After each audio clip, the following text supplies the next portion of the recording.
So hi, this is nature of matter.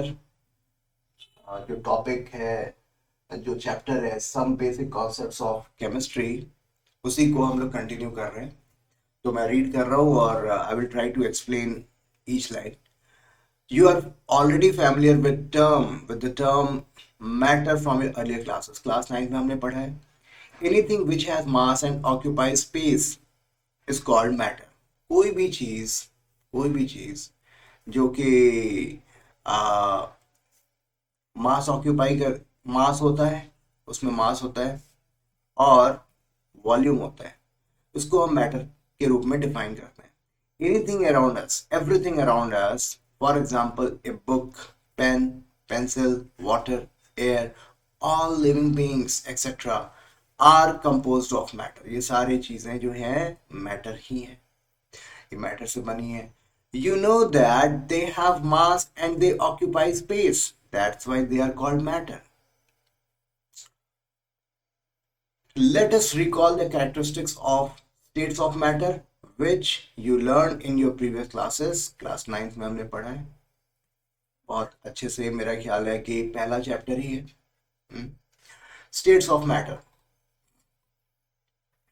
You are aware that matter can exist in three physical states: solid, liquid, and gas.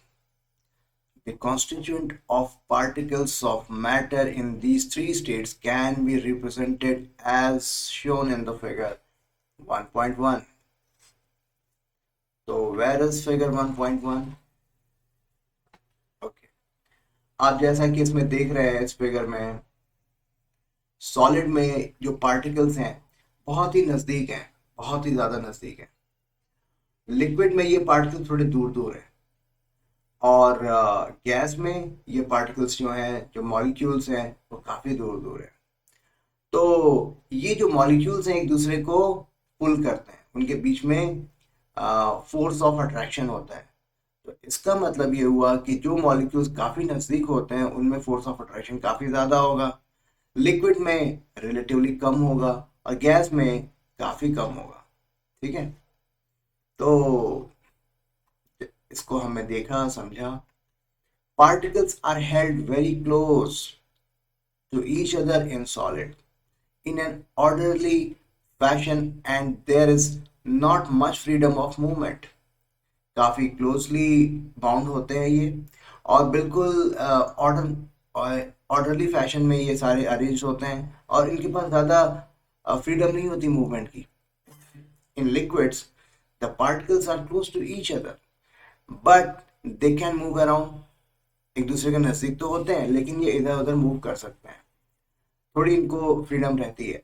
However, in gases, the particles are far apart as compared to those present in solid or liquid states.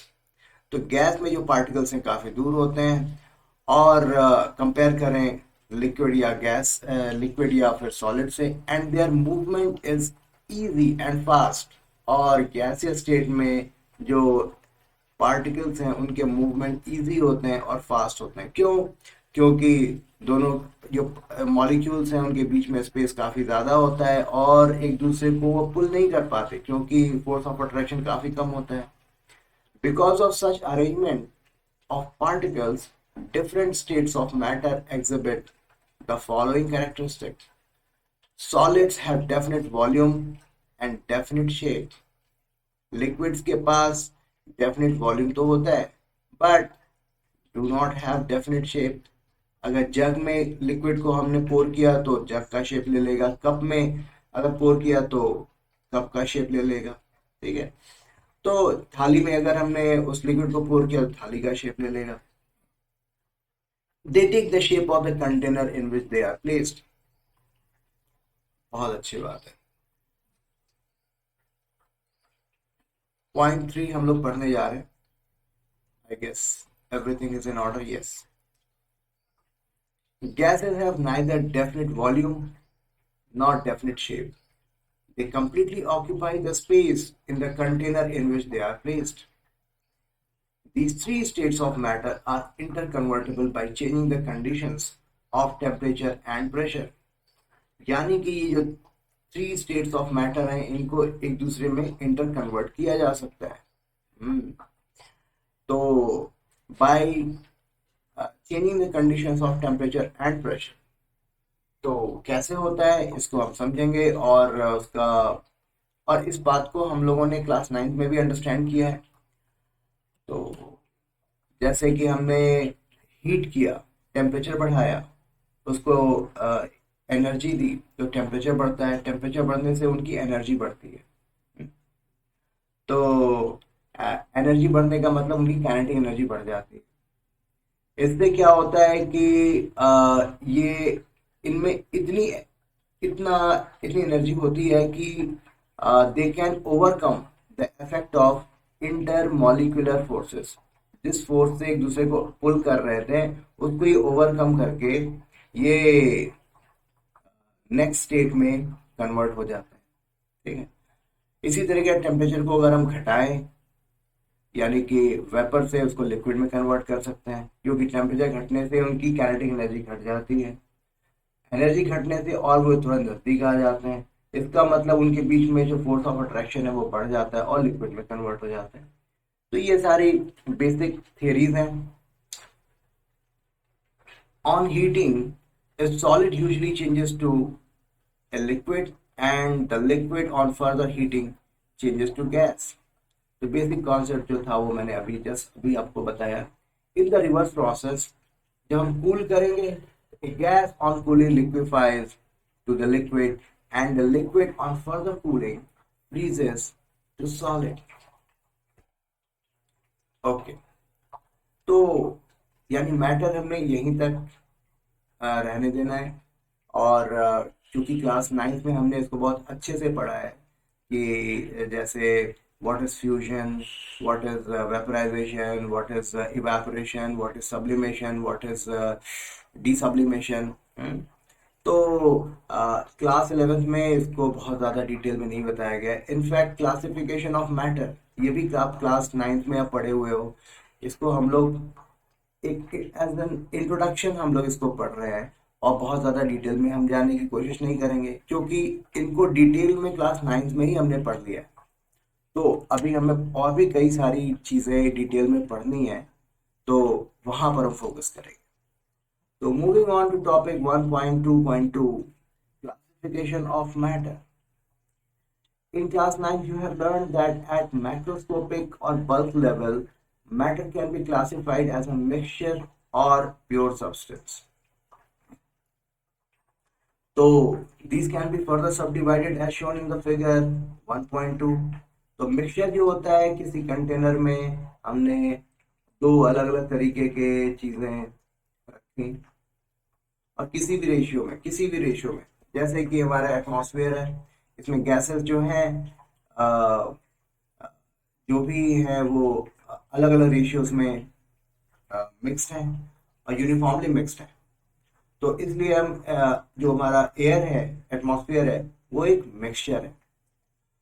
जैसे water है, water तो इसका formula H2O है, तो उसमें जितने भी molecules हैं वो वाटर के हैं, H2O के हैं। और it is called pure substance, क्योंकि सारे के सारे H2O है। तो फिगर 1.2 जरा देख लिया जाए। Figure 1, where is figure 1.2? Okay fine. Matter, इसको हम मिक्सचर एंड प्योर सब्सटेंस में हमने डिवाइड कर दिया।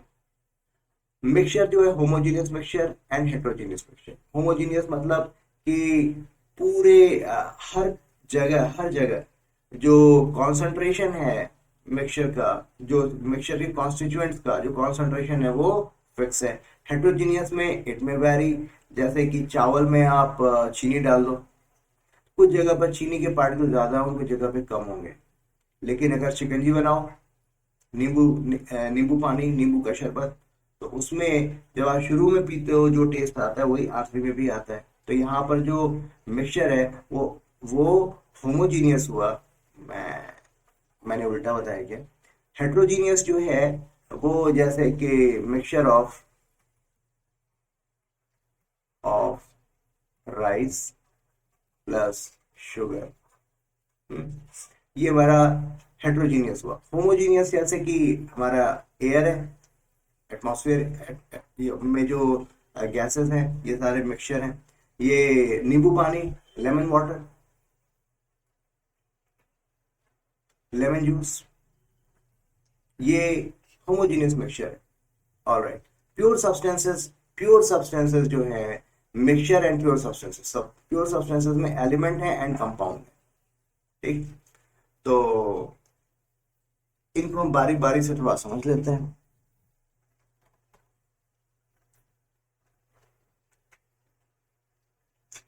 A mixture contains particle of two or more pure substances in which may be present in it in any ratio. Mixture में जो substances हैं वो किसी भी ratio में हो सकते हैं.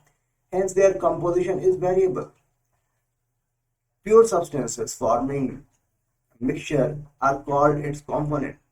तो ये जो pure substances हैं जो कि उस mixture के component कहलाएंगे, क्योंकि इन्हीं pure substances से मिल करके किसी भी ratio में ये सारे हमने मिक्सचर बनाया। Many of the substances present around you are mixture, जैसे कि sugar solution in water, air, tea etcetera, ये सारे मिक्सचर हैं। जैसे सुबह सुबह हम लोग चाय पीते हैं, वो भी एक होमोजीनियस मिक्सचर है।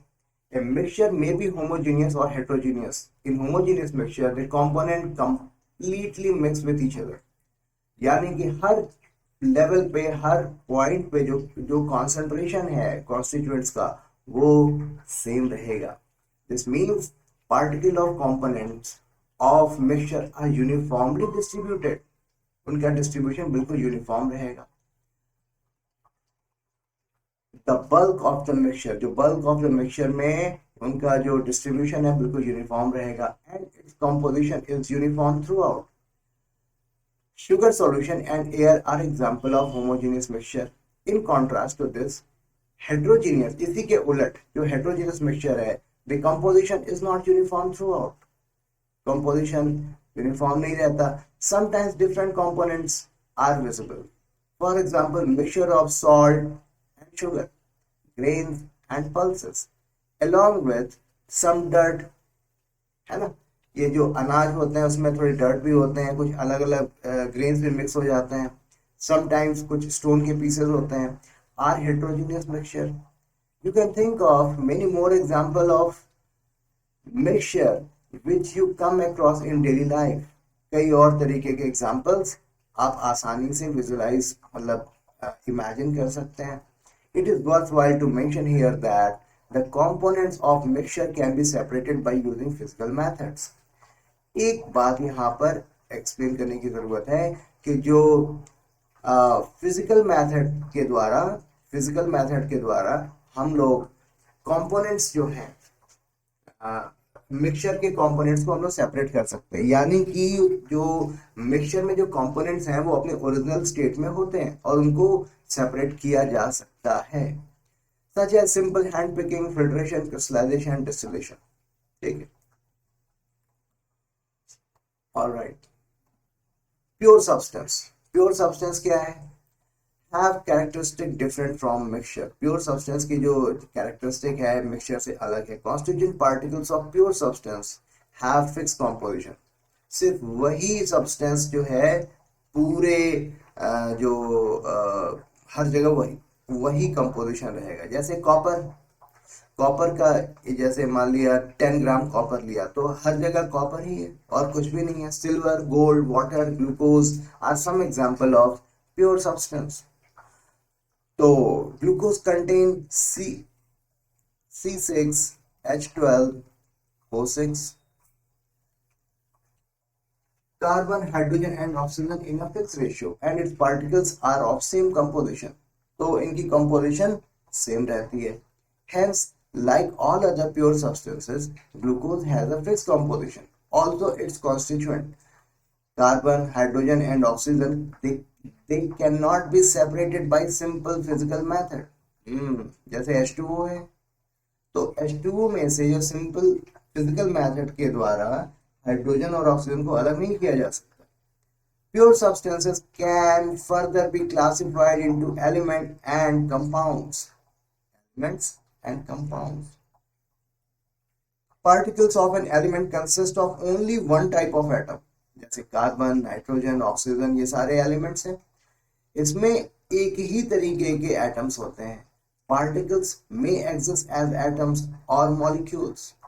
अब जैसे मान लिया O2 के बारे में बात करेंगे, तो ये सारे के सारे जो भी पार्टिकल्स होंगे O2 के फॉर्म में होंगे.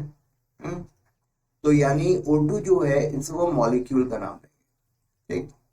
और ऑक्सीजन है क्या, ये एक एलिमेंट है. तो दो ऑक्सीजन एलिमेंट मिल करके उसने एक मॉलिक्यूल बनाया. और ये ऑक्सीजन एलिमेंट जो है अगर O है तो एटॉमिक फॉर्म में है. ठीक. You may be familiar with atoms and molecules from previous classes. However, you will be studying about them in detail in Unit 2. Next chapter में हम लोग उनके बारे में डिटेल में पढ़ेंगे. Sodium, copper, silver, hydrogen, oxygen, etc. are some examples of elements. लगभग 118 elements periodic table में हमें पढ़ने हैं. सारे नहीं पढ़ेंगे, लेकिन हाँ ये पीरियोडिक टेबल इंट्रोड्यूस होगा, वो सारे के सारे 118 एलिमेंट्स को हमको देखने को मिलेगा. और काफ़ी कुछ मतलब क्लास 10 से क्लास 11 स्टैंडर्ड में जिस तरीके से हमें केमिस्ट्री को पढ़ना, उसमें काफ़ी ज़्यादा डिफरेंस आ जाता है. There all atoms are of one type, यानी कि प्योर सब्सटेंस की बात हो रही है. However, atoms of different elements are different in nature. अलग-अलग एलिमेंट्स के जो एटम हैं वो उनका नेचर अलग-अलग होता है. जैसे कि carbon atom, nitrogen atom, sulphur atom, ये सारे इनके नेचर अलग-अलग होंगे क्योंकि उनके कॉन्स्टिट्यूएंट्स अलग-अलग होंगे. अब कॉन्स्टिट्यूएंट्स क्या चीज़ें हैं, बेटर होगा कि नेक्स्ट चैप्टर में इसको डिटेल में पढ़ें. तो शॉर्ट में बता देता हूँ. कॉन्स्टिट्यूएंट मतलब मेरा कहने का मतलब है इलेक्ट्रॉन, प्रोटॉन, न्यूट्रॉन, ये सारी चीज़ें अब हम लोग नेक्स्ट चैप्टर में पढ़ेंगे in great detail. Some elements such as sodium or copper contain atoms as their constituent particles, whereas in some other the constituent of particles are molecules which are formed by two or more atoms. For example, hydrogen, nitrogen and oxygen gases consist of molecules. ये molecular form में होते हैं, atomic form में नहीं होते. In which two atoms combine to give their respective molecule, which is illustrated in figure 1.3. तो ये देखिए यहाँ पर ये एटम्स हैं और ये दो एटम मिल करके एक मॉलिक्यूल बनाया. इसी तरीके से दो एटम मिल करके मॉलिक्यूल बनाए ऑक्सीजन गैस. ठीक है. When two or more atoms of different elements combine together in a definite ratio, एक definite ratio में जब मिलते हैं, then compound obtain होता है, compound बनता है. Moreover, the constituent of a compound cannot be separated into a simpler substances by physical method. जैसा कि हमने थोड़ी देर पहले ही डिस्कस किया, जो प्योर सब्सटेंसेस हैं उनके कॉन्स्टिट्यूएंट को हम लोग फिजिकल मींस द्वारा सेपरेट नहीं कर सकते. जैसे H2O है, इसमें हाइड्रोजन ऑक्सीजन को अलग नहीं किया जा सकता है by physical method. Okay, they can be separated by chemical methods. लेकिन क्या इनको अलग किया जाता है? यस, केमिकल मेथड द्वारा इनको किया, लेकिन फिजिकल मेथड द्वारा नहीं किया जा सकता. For example, some compounds are water, ammonia, carbon dioxide, sugar. तो C12H11 O11 H11 and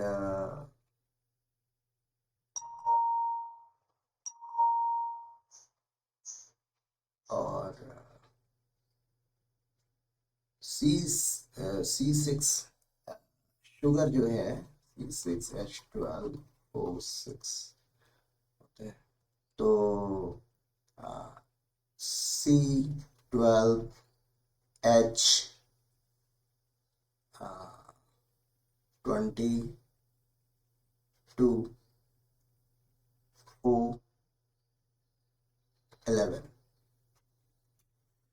C12H22O11 okay, ये शुगर, ये सारे इनके फॉर्मूले होते हैं. तो इनके जो मॉलिक्यूल्स हैं इनको इसमें से बायोफिजिकल मीन्स हम कार्बन या फिर हाइड्रोजन को अलग नहीं कर सकते.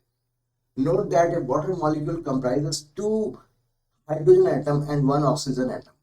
Similarly, a molecule of carbon dioxide contains two oxygen atom combined with one carbon atom. So, thus the atom of different elements are present. Thus the atoms of different elements are present in a compound in a fixed and definite ratio. And this ratio is the characteristic of a particular compound. और यही इसका characteristic होता है कि इसी ratio में मिलकर के compound बनाएंगे.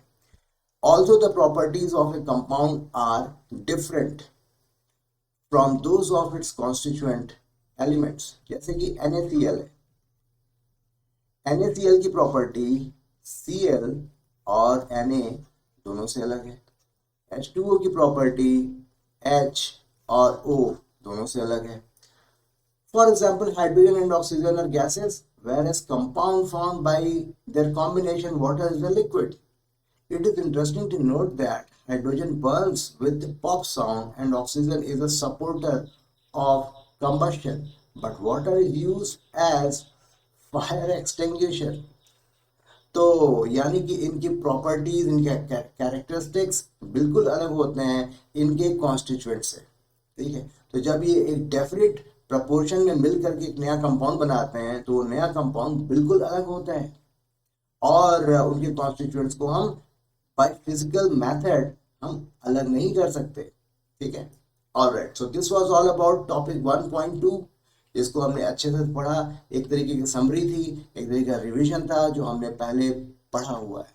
ठीक है, अभी we will move on to topic 1.3 properties of matter and their measurement. ये थोड़ा सा बड़ा होने वाला है, इसको मैं नेक्स्ट वीडियो में कवर करने की कोशिश करूँगा. तो thank you all for your time. आपने अगर अंत तक बने रहे तो बहुत अच्छी बात है. और if you like my videos then please do like, share and subscribe this channel. और अपने फ्रेंड्स को भी थोड़ा मोटिवेट करिए. और yeah, that's all. So thank you.